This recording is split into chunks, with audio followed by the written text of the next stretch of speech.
FOMC की बैठक से आई खबर से दुनिया भर के बाजार झूम उठे थे। अमेरिका में महंगाई उम्मीद से कम आई, जिससे अमेरिका सहित दुनिया भर के शेयर बाजार 4 से 5% चढ़कर बंद हुए। अब ये खुशी यानी हरियाली बरकरार रहने वाली है। हम ऐसा इसलिए कह रहे हैं क्योंकि भारत के केंद्रीय बैंक यानी आरबीआई के गवर्नर के तरफ से एक बड़ा बयान आया है।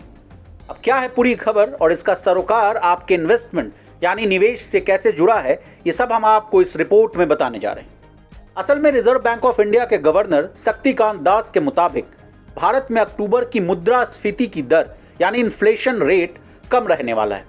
इसको ऐसे समझिए, अगस्त में खुदरा मुद्रास्फीति दर 7% थी, वहीं अगले महीने इसमें 0.4% की बढ़ोतरी देखने को मिली।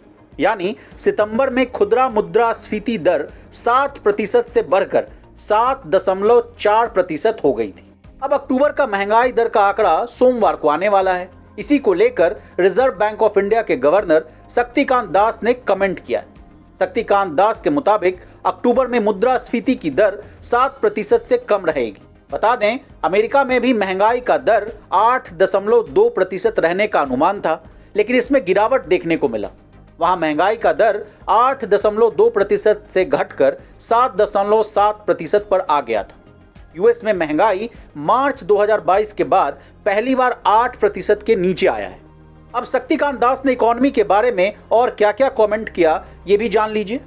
उनके मुताबिक मुद्रास्फीति को 2 से 6% के दायरे में रखने के लक्ष्य में बदलाव करने की कोई जरूरत नहीं, क्योंकि जैसे ही 6% से अधिक की महंगाई दर बढ़ेगी, भारत की आर्थिक वृद्धि यानी इकोनॉमिक ग्रोथ को वो प्रभावित करेगी। बता दें, सरकार ने आरबीआई गवर्नर की अध्यक्षता वाली मौद्रिक नीति समिति यानी मॉनेटरी पॉलिसी कमेटी को मुद्रास्फीति दर 2 से 6% के दायरे में रखने की जिम्मेदारी दी हुई है। शक्तिकांत दास भारत की ग्रोथ पर भी बुलिश हैं। उनका मानना है कि घरेलू अर्थव्यवस्था मजबूत बनी हुई है और केंद्रीय बैंक का अनुमान है कि इस साल भारत की आर्थिक ग्रोथ 7% रहेगी।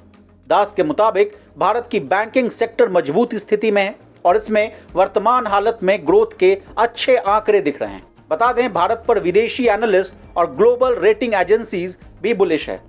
आईएमएफ ने हाल में ही भारत को दुनिया में सबसे तेजी के ग्रोथ करने वाली अर्थव्यवस्था माना है। आईएमएफ के मुताबिक भारत मौजूदा साल में करीब 6.8% की दर से बढ़ता रहेगा। आरबीआई गवर्नर ने भारत की स्थिति को दूसरे देशों से बेहतर माना है। इसके पीछे उन्होंने अपना तर्क भी दिया है। दास के मुताबिक पूरा यूरोपीय यूनियन आज मंदी की कगार पर खड़ा है। दूसरे देशों की ग्रोथ भी धीमी पड़ी हुई है। वहीं पूरी दुनिया कोविड-19 महामारी, यूक्रेन में युद्ध और फाइनेंशियल बाजार में उतार चढ़ाव के 3 बड़े झटकों को झेल रहा है। उसके बावजूद भारत की micro economic fundamentals, financial sector की स्थिरता समेत सभी चीजें मजबूत बनी हुई हैं। ब्यूरो रिपोर्ट, बेस तक।